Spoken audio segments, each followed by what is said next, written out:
น้ำปีเจ้าสบายดีเนาะนี่ก็เป็นวันที่สเปนสปิดนี่เป็นทีมเรือสีพายบาดุสานเฮาบอกขวัญกำลังใจให้ลูกหลานเดือนแห้งเนาะไปสู่การแข่งขันสีพายส่งเรือในมื้อน้องที่29-30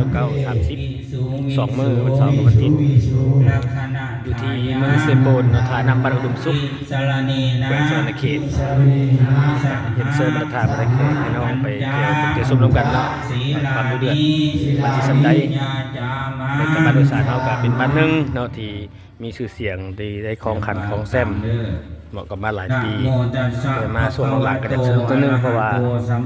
ยิ่งใส่สภาพการเนาะให้เข้ามา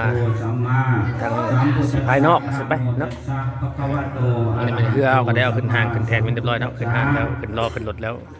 แต่มีแต่มื้ออื่นเฮาก็สิได้ไปเดินทางออกไปในเช้าเ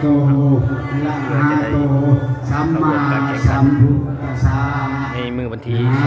29-30เนาะทีมสีพายมันคือจะเจอกันเป็นภาคเที่ยงภาคบ่ายเนาะ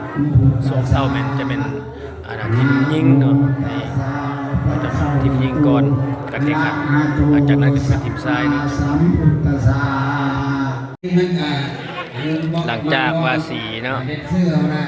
แขนให้สีพายเนาะผูกแขนเรือแล้วก็ได้ย้ายเสื้อ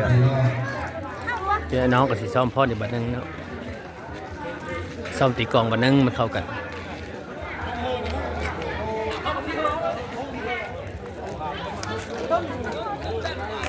นี่มันเรือพายทางโดยสาร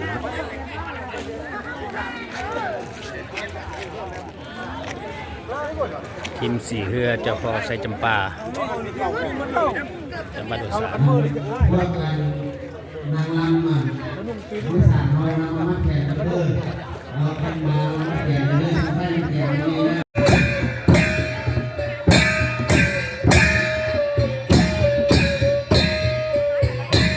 นี่เป็นกระบวนพอนสาพันธ์มายิงบาโดยสารเนาะที่ซ้อมกางเกียมไปเปิดงานเนาะวันที่30วันอาทิตย์ที่30 เดือน 11ที่3ถึงบ่ายเนาะ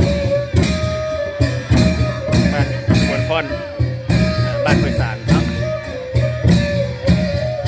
ยังมาประคบเนาะแต่ว่าซ้อมกันไป